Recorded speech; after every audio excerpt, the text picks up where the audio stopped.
So, and hello and welcome back to the next episode of the Self-Development with Tactics fucking podcast. And I'm pretty fucking pumped to be here again. And as you can see, and you probably, does that make it? Yeah, it does makes it a lot better. And now, as you can see in the background, we will go again through, what is it called actually? We are going through Trust Me, I'm Lying by Ryan Holiday, which is actually the author of The Obstacle is the Way and Growth Hacking Marketing and a lot of other books. I think he actually pretty much his career is more about pretty much being an author than just being an entrepreneur, at my point of view. So I don't know, I'm just assuming, but it kind of feels like this, and so therefore I just, said it. And yeah, we will go through this one. We're actually quite nearly through the first section. So if you remember the last episode, so there are actually 2 episodes now, this is the second one, and I think we will go through this whole book in today's episode as well. So I guess and hope so, because I do not just want to kind of be talking about it longer, not because it's a bad book or such thing, but I do just want to do as lot of things or as much different things than possible or as possible, so that you're not getting bored and I'm not getting bored and so on and so on. So therefore I think we'll just go ahead with killer headlines. First impressions are everything. We know this, and Ryan explains that headlines are a blog's version of a first impression. The goal with any headline is to encourage as many clicks as possible, help bloggers nail the headlines, and you can guarantee traffic to your content. And it's not worth publishing information that doesn't translate into an effective and clickable headline. To really recap it again, this is actually a book that's kind of sectioned into 2 parts. The first part is actually about the tactics and what he's actually talking about and what you can do with his tactics or what he's just explaining. But I do just have to turn on the light so that the background is a little bit lighter. I think this actually is.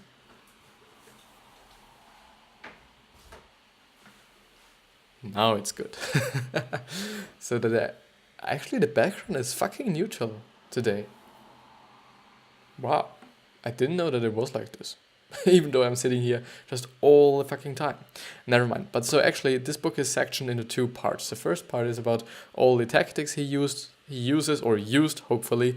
And the second part is actually about what these techniques, what he was using or is using, I don't know, which consequences they have. So because these tactics that he's explaining are probably, at my point of view, not such things that I would suggest, because they're actually just being shit to your audience and to other people's audience because you just want to make money. And this is totally something that I would never ever suggest you to do, because if you have a product and it might actually be even a bad product, and if you just kind of force your fucking audience, or you just fuck with your audience that they buy it because you just want to sell your shitty product that you have not even just put in a lot of time, but just enough time that you can actually sell it, and you sell it to them and they just mean like, okay, it was marketed so well and a lot of people were writing about it so well, and a lot of reviews that were well. So therefore they decide to just, buy the certain product, and they're, hoping of certain things and certain features maybe this product has, or, certain things this product can do. And at the end, they just, pretty much get pissed off because they actually come to the conclusion that this fucking product is just only a piece of shit and does nothing. And this is quite, I wouldn't even say that he's primarily talking about it, but you can just some sort of translate it into that. And this is definitely not something that I would suggest you to do, because at my point of view, and this is also quite a statement that a lot of marketers did just not recently, but marketers are doing, especially Seth Godin and also Gary Vee and all these just I don't know, I would even say just new media marketers, or just in the new era. They just really are concerned about their audience and their target group, and to really solve their problems and to really give them something that they are just feeling good about buying it, and they just feel good about having it, and therefore they will actually share it as well by word of mouth, or actually also by just sharing it in terms of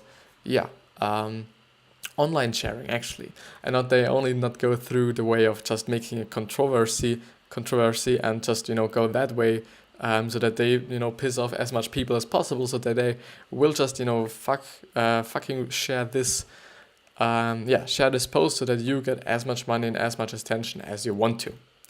But yeah, so page views are king. I actually talked about this one before, and the one above as well. So I will go ahead with technology. So Ryan explains that the frequency in which blog posts are published doesn't translate well to long, detailed posts. Bloggers don't have the time to go into detail, nor write lengthy posts. The articles they produce are usually short snippets. Therefore, Ryan explains you can use this to your advantage. If you were looking for some promotion for a book, publishing an entire chapter on a blog would never work. The best way to get a book out there would be to produce little chunks and segments of the book in as many posts as possible. This way not only to the bloggers. Fucking sorry. So this way, not only the bloggers have an easier job, but the readers only have to digest small snippets or information, and you will have them wanting more. And this is actually true. And if you can, I would actually suggest you to do this if you're actually selling a book. The thing is about this kind of summaries that a lot of times I will say, okay, this is definitely not something that I would suggest you to do, or that I feel good about doing, or I would feel good about doing, which was actually the case about the really first part of this book summary. I was feeling like, not like shit, but I kind of felt something in my gut. Something in my gut that just told me, okay, this is not too right. This is not right to be shared. This is not right to just give other people, because, you never know if some people just watch quite, something in the middle or whatever, so that they actually mean, okay, this is something I would suggest, that I'm, going through, that I'm just telling you to do. But, at the end, I would even say that this is only a negative example. And I think, I'm sorry, I do just remember to turn everything off. This is nothing that's bad, having a negative example and saying, okay, this is the exact way you should not do something, is also just, a way to go. But to get back to the book thought, I think this is actually a good strategy, to just, get small pieces of your book, maybe even quotes, or just, really just things that are very important, and the most important parts of not maybe the most important parts, because this would totally spoil the whole book, but just little segments, so that the people actually kind of feel like, okay, this is something that I actually just, would like to just go through. This is also something that's, something that I am just, I'm interested in, because, the problem is, a lot of times I would even say that whether the title nor the backside of the book is actually telling you what's in there. And maybe, and I'm quite feeling like this right now, maybe you're even just, opening the book when you just bought it through Amazon or whatever, then you're like, okay, this is actually not what I wanted to read, and this is not actually what I just wanted to go through, and I even don't like the story. In terms of Amazon, maybe you, I think, are just, able to just send it back and get your money refunded. But if you just buy through or from a just regular bookstore, okay, you can just, never mind, this thought was complete shit. I just thought about, okay, might be even good, so that people actually can see, okay, this is something they will enjoy, and they will go through, and this is not a waste of money. But at the end, if you just buy a book in a bookstore, you will definitely go through it a little bit at least, I think even, or at least, but yeah, never mind. So that's totally fine, I just think that I talk about a few things that, might people do not understand, or do not even I understand, and therefore I always try to just explain everything as much, so that I'm not just explaining something in a bad way, first of all, and people do not kind of misunderstand what I'm actually meaning. So fake it when necessary. This is definitely one that I will never suggest, but I will just look forward what they are saying in this paragraph. So Ryan explains that bloggers are constantly trying to find the most interesting angle on any post. The angle is what helps encourage more sharing online, and obviously more traffic and page views. if you can help them find this angle by making up stuff and elaborating the truth, and then go for it. Taking something small and exaggerating it is essentially in storytelling online. Ryan says, "Don't worry, everyone else is doing it, so you might as well too." Exactly the last sentence is the one that I would say, only because a lot of people just do some shitty thing doesn't mean that you should do it as well. And I quite feel like, okay, is this actually just not? Is this actually not ironic? Pretty much, because I feel like the author actually pretty much knows, okay, this is not something you should actually be doing, but it is working, and this is the problem. And it will always come down to what your ethics are, what your morals are, how you feel about yourself and how you feel about what you're doing. And this is then just a whole other chapter. A lot of people I just feel it. A lot of people will just do it, and they will probably think that's totally fine. At my point of view, this is just unnecessary, and this is just wrong. This is not the right thing to do. It's just wrong at my point of view. But even if you are doing this, I do give a fuck, because at my point of view, it's not the right way. But everybody should do whatever they want, and they should feel free to even do it. But let's go on to part 2, the consequences. And this is the part that I was, from the very beginning of this book summary, just really hyped to go through, because I actually hope that he actually explains, okay, this is only ironic, and this is actually not what I, meant.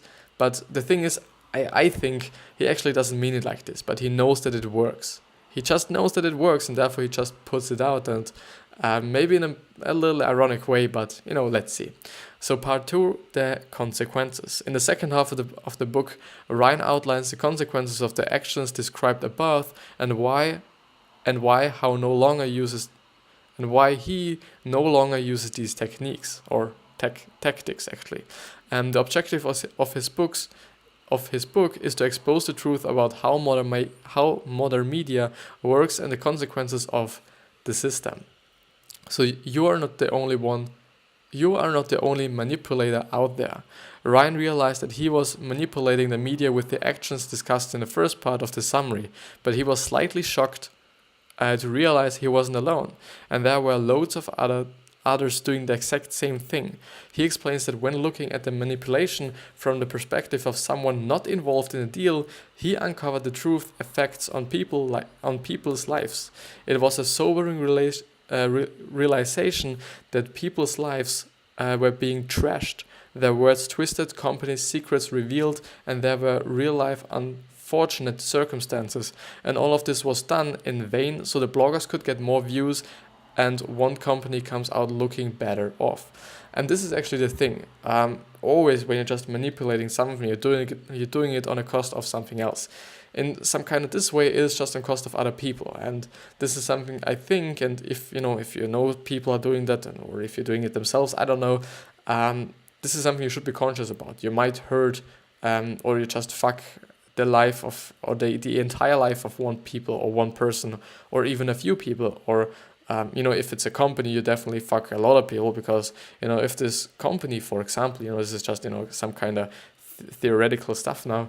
If this company just gets bankrupt because it just really destroyed their image, and everybody's thinking like, this is not a company I want to work with, this is not a company I want to buy my stuff from, and so on, you could definitely fuck their whole employees, and this is something that that shouldn't be done. Because first of all, even though maybe the company wasn't, doing that great all the time, let's actually see if everything is okay. Yeah. But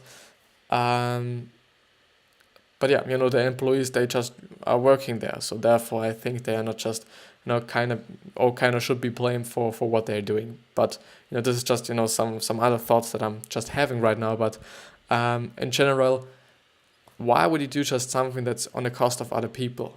I understand that you may be doing some things that are a cost of time, or of energy, or of your health maybe. And this is something I do as well.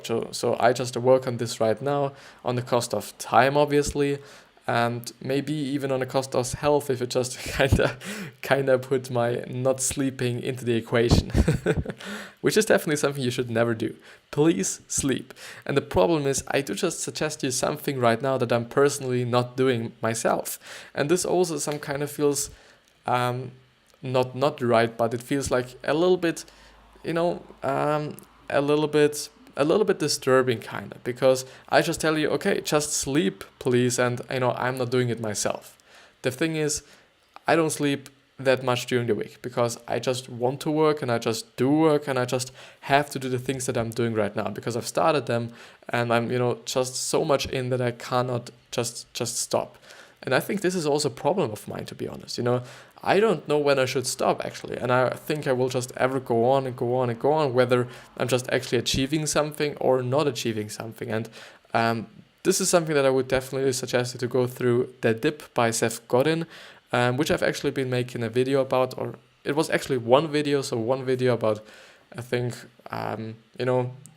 max 50 minutes, I would say, no, 45 minutes, some kind of, and you will go through the book summary, or you can just listen to it as an audio version, which is, at my point of view, always a great thing, because you can actually just download these episodes, and the episodes are actually pretty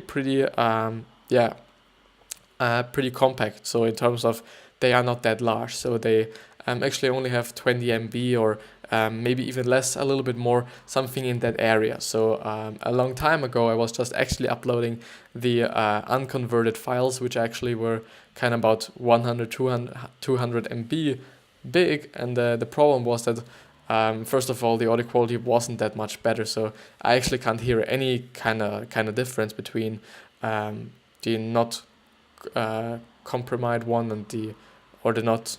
Is it actually? Let's see. So the compressed one, actually, there was no difference in terms of the sound, but actually it is also good for you, because you do not have to just download such a lot of data, which is really good for your device and for your internet as well. So therefore, you can just listen to it. It's not that long. If you're just doing something else besides that, would also work as well. But yeah. Bloggers have tactics too.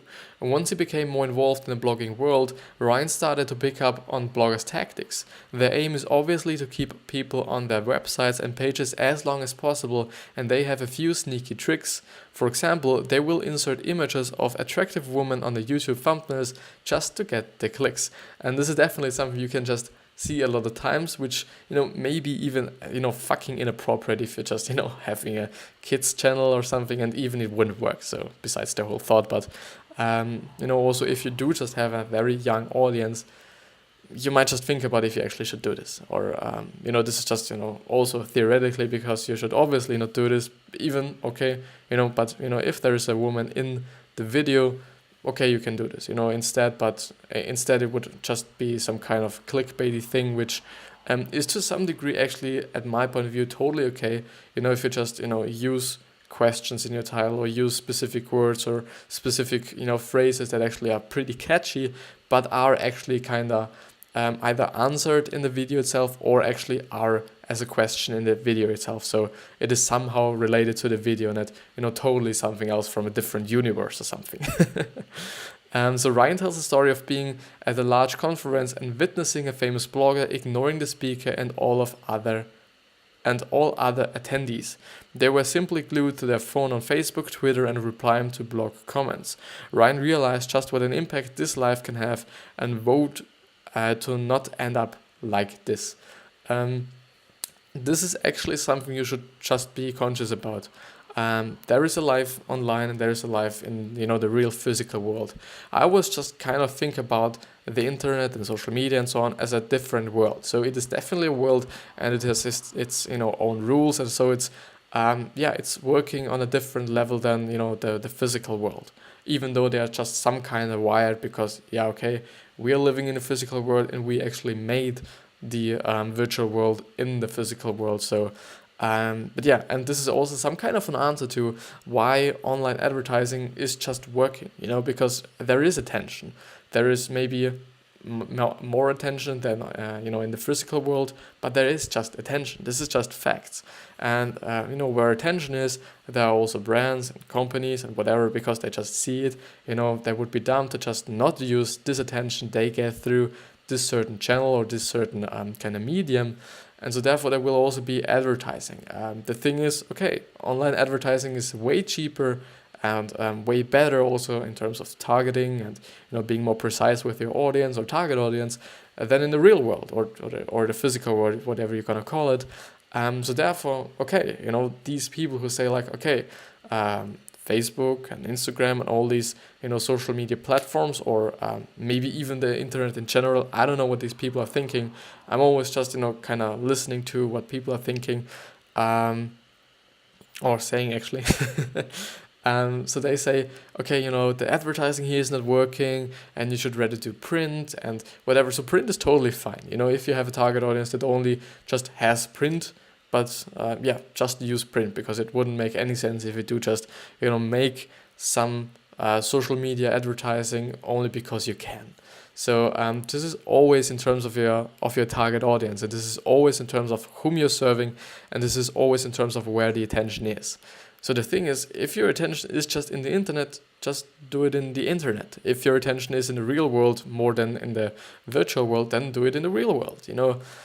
I don't know, the whole debate about whether just the internet is something good or something bad, and whether advertising on the internet is something good or bad, or even if it's work for companies to participate in the virtual world, is something that I quite don't understand, because it's some kind of clear to me that there is attention, and therefore this is just something, and this is just some kind of a world itself, and therefore it would be good for companies to be just in another world and do not miss out on these opportunities, especially because nowadays, which is totally something that I've been talking about quite just before, just so often, but there is just the attention. The end. I will never talk about it, or I will not talk about it this episode anymore, hopefully. So the links. As mentioned previously, in the early days, blogs pay little attention to checking and linking to sources. They rely heavily on taking small snippets of information or stories and escalating it into a big deal. Ryan explains that when this approach reaches large media and news sites, you will find that news is reported before the facts are checked. The assumption is always that the news is real. He explains that this is why things can blow up online quickly and become further and further from the truth. Nowadays, we don't need PR worker to create the news. They are to mitigate it and stop the spread of bad press. So they are there to mitigate it and stop the spread of bad press. And this is actually something that I'm quite astonished by, that actually Facebook and all other platforms take it so seriously with the whole fake news thing, and the fake just fake information. And I think it's totally great that they do it, and it's just incredible that they actually created an algorithm that is actually kind of just recognizing what's fake and what's not fake, and therefore just kind of deciding whether it should be banned or should not be banned. I think it's just amazing what machines and some lines of code can just do in the virtual world right now, or even in the real world in terms of robots or mechanics or whatever you're gonna call it. So publish first and check the facts later. Ryan explains that due to the tendency to prioritize publishing over fact-checking, he spends a lot of his time correcting false stories and avoiding trouble. And this takes up more of his time than creating new stories does. Literative journalism relies on rumors, buzz, and questions. Bloggers publish now and wait to be corrected later. Iterations, I think it's iterative journalism, or journalism. Sites will publish rumors straight away while they see if there's any more to the story. Ryan explains that in some instances bloggers get lucky. The story they initially published is correct and there are no issues. But even if the news they reported wasn't accurate, they will extort that fact and go on to publish more stories about the way people reacted to the incorrect news. It's an ongoing cycle. Yeah, definitely. It makes sense. If you have one wrong story or one fake news, at first, and you just think, this is the right story, and you're not checking your sources, they're good, and you just believe in whatever is just the most controversial one. This might really backfire a lot if you just spread such a lot of fake news and everything's built up on this, and you will just talk about it a week later, even though you maybe haven't just seen the real facts that this whole story isn't just actually the right one. And the thing is, and the problem that I'm having with my thinking quite is that why are people even doing this? Because if you just put out fake news, then what? It is shit, totally shit, and so therefore it just doesn't get in my mind. I don't know.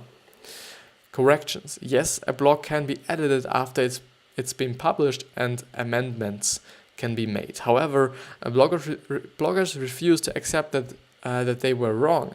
They are unlikely to admit to errors in their articles and are not likely to make corrections just because you ask. Ryan explains the frustration he faces when trying to correct false information, and he's often met with dismissal and avoidance. Something that I wouldn't say so, because it's definitely generalizing the whole blogger community and all the bloggers, and I definitely think that some bloggers or a lot of bloggers actually are like, okay, I've seen that there's something wrong, or someone just made me realize, and therefore will just change it up and do it whatever it takes to make this story correct, and whatever it is in terms of spelling or grammar, or there are a lot of factors. So mocking is dangerous. A tactic a lot of bloggers use to get page views is humor. More specifically, humor in the context of mocking or making fun of people and businesses. Their aim is to entertain the readers and drive the traffic to their page.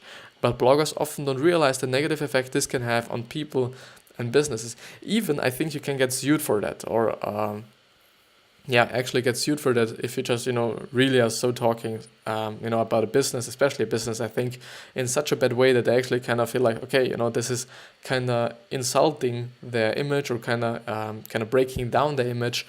So therefore, I think, so even, it's in Austria like this, they can, if, as I know, they can't just sue you, which is definitely not the thing you want to have, or the way you want to go. Because why? You just get sued and you have to pay a lot of money in the really, really, bad case. But yeah, I do just not get a lot of things that he talks about that people are actually doing, which doesn't make any sense for me. And maybe it's because that I'm not a journalist, and I do not have to have certain really crazy stories that I actually get my money, or that I actually just, kind of feel good. I don't know how they're thinking. So this is definitely not a job for me, I think. So degradation ceremonies. Moving our lives online has resulted in a whole range of online bullying. Ryan brings attention to attack blogs, smear campaigns, and anonymous tips, trolls, nasty comments, and blog wars. Anthropologists call these acts degradation ceremonies, which with the purpose of selecting an individual to ridicule. Ridicule? Yes, ridicule. Shame and affect their social status. The results of this are overwhelmingly negative. People's lives are dramatically affected by what is said about them online. Definitely something also that people should just keep a little bit more attention to, and maybe even act if they just see it, especially if it's kinda also connected to the real world, because it might be connected in the real world, or to the real world, and therefore just also saying something online, everybody's quite anonymous there, and therefore everybody could basically say something, as everybody can say something bad, everybody can say something positive. Is this even the real world? Do you think, actually a good question, do you think this is even the real world? I think they talk about, so Ryan questions the reality of what we see online. So do you think that online is actually the real world? at my point of view, it's some kind dangerous to compare them, some sort of, because and these are two different worlds, even though they are connected through wires and whatever and however you want to call it or just want to explain it. This is just another world. This is a world with new rules. All the rules that we're having in the real world are there as well, which is definitely just common sense, I would say. It bite me on my fucking teeth. Actually, something that happened to me quite often through maybe talking English. I don't know. But what did I want to say? So I think this is something that's pretty hard and pretty complicated to compare, because these are just quite different worlds. This is the online world and this is the physical world, and there are other rules, there are other people, and there are other just ways to engage with each other, to act quite. Maybe in the future it isn't quite that normal to insult other people online and just be a little bit more nicer. I don't know. Could be the case.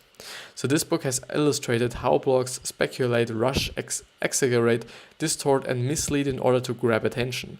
What happens when this material becomes the basis for tomorrow news, when CNN uses Gawker stories, the results, so it's Gawker, so the result of millions of blogs fighting to be heard creates an unreality, another world between the fake and the real, where each builds on the other and they cannot be told apart. Sounds pretty fucking bad, actually. So Ryan leaves us with a couple of tips to keep in mind when reading blogs. The words leaked or official documents are probably false. It's very unlikely that you will get to see these kinds of documents online. Definitely, unless it's some kind of a whistleblower. But I think this might actually be some things that traditional media would just have get some attention or just have get some information on as well. So the term breaking in relation to news means that it's been published immediately after hearing even the tiniest snippet of news. Breaking news is based more on speculation than fact. When an article has the term we will have more news on this soon, what they really mean is that they are sitting back and waiting for more info. They aren't actually doing any fact verification nor checking their sources. Actually, these are very, very just valuable things for me, because I didn't know them, even though they make sense, and a lot of people might feel like, okay, why don't you know this? This is just something that, all people know, but yeah, I'm not knowing it, and therefore it's just worth quite a lot for me, I think. So this was actually it with this book summary. We will go through the conclusion, definitely, and the further reading and the action steps. Not in this order, but we will go through these 3 sections. So the key takeaways. Due to the pressure bloggers are under to create as much content as possible, you are in a position to take advantage of this and get them to publish exactly what you want. You can absolutely use this to your advantage. Remember to take everything published online with a grain of salt. Ryan has explained exactly how the media can be manipulated and how to fact checking and source verification is not priority. It's important to understand that everything said and published online can have lasting effects and often negative consequences. Headlines are designed to get you to follow the link and view a page. Headlines are likely going to be misleading and are often out to trick you. Then we will go to the action steps. So when you're reading articles online, try to remember the advice that Ryan has offered. Remember that fact checking is not a priority, and sometimes you could be reading completely fake information. And therefore it's always just good to know the source of this article, if it's kind of typed anywhere, if it's just standing anywhere. And just to look for the company or the site you're just looking at. If it's the New York Times, I think it's New York Times actually. I think it's a little bit more just trustworthy than I don't know. I don't want to say any names. I think. So you can definitely know that there are certain also newspapers that are actually most of the time oversaturating everything, and they're talking or just they're telling the story but not in a really exact way. And this is also what's happening in my country. So there are also just newspapers that actually oversaturating everything, and they also always tell like, this was so bad, even though it wasn't that bad at all, in terms of situations. So also try to take notice of tactics used online to keep you on a page or get you to click through to other pages. This is a money-making tactic and designed to trick you. Remember that page views is income for bloggers, and check out Ryan's comprehensive reading list for ideas of new books to read. Actually, pretty nice one that he actually has it. And I actually knew this before, but I didn't really realize. I thought that this was actually only the books that he not read, but he had written, or he is the author from. And definitely just go and I wouldn't even say that you should download the book, because I think it's not that good, and this is, I think, actually one of the only books that I will totally say, okay, I would not suggest you to download it, because I think this is just enough what I got through the summary there. So it's, not something new all the time. It's, was good at talking about, and but I'm pretty happy that I just finished it, and there is not another episode that I have to go through this one. So even though, in the real book there might be better information and a lot more information, I think, more insights and some other things you could get even a lot more from, definitely something that I do not want to exclude. But for me, I think this is not a book that I'm going to buy myself. But, it's totally up to you. I don't want to, kind of influence your choice there. So further reading. Other reads by Ryan Holiday include Ego is the Enemy, a very complimentary continuation of From the Obstacle is the Way, that focuses on how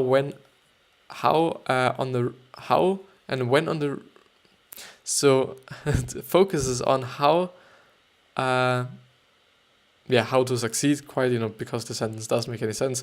Why we mustn't let our egos become a controlling factor in the way we act and make decisions. Also by Ryan, Growth Hacker Marketing is a great explanation about how exponential growth has seen from the likes of Dropbox, Instagram, and Facebook is now down to luck, and it hasn't come from traditional forms of marketing.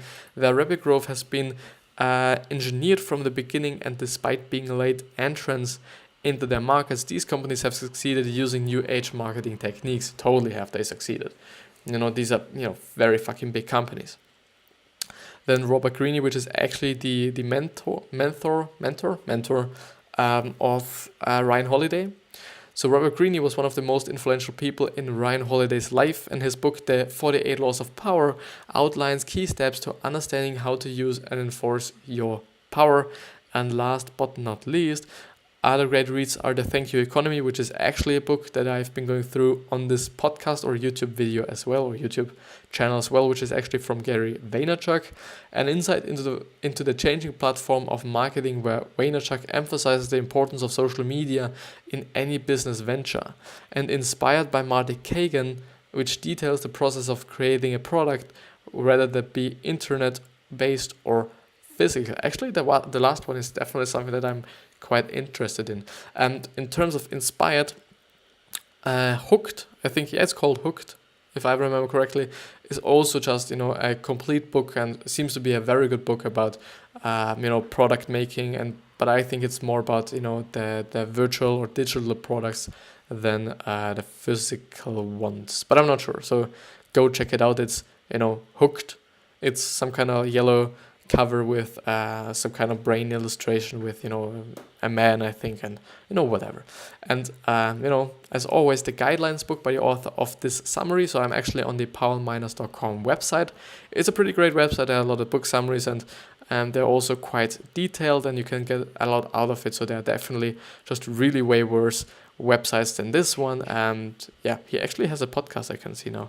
But yeah, so Guidelines is a book by him where he just pretty much summarized and put 33 best-selling self-help books into 31 rules. The whole thing is 81 pages long and actually 150 minutes long as an audiobook, and it costs around 15. Actually, I will just look it up now, because I'm actually telling you how much it is, but I'm actually never ever just knowing, and I'm not getting even paid from this. So I'm just saying it because I'm actually using his website all the time. I think it's a great website, so I kind of feel like, okay, he, yeah. So so it's actually from 43 best-selling books, so it's quite outdated, I think, the fucking text he always puts in the end of the summary.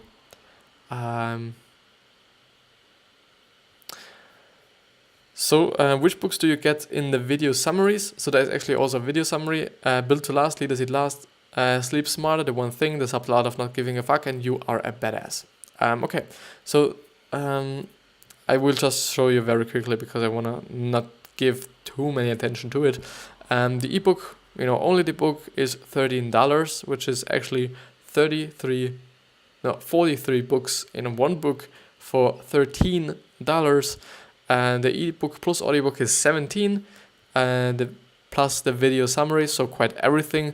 So the video summaries, the audiobook, and the ebook are $27, which is, at my point of view, if it's a good book, totally fine to pay it. Even though I actually have to admit that I paid quite even less.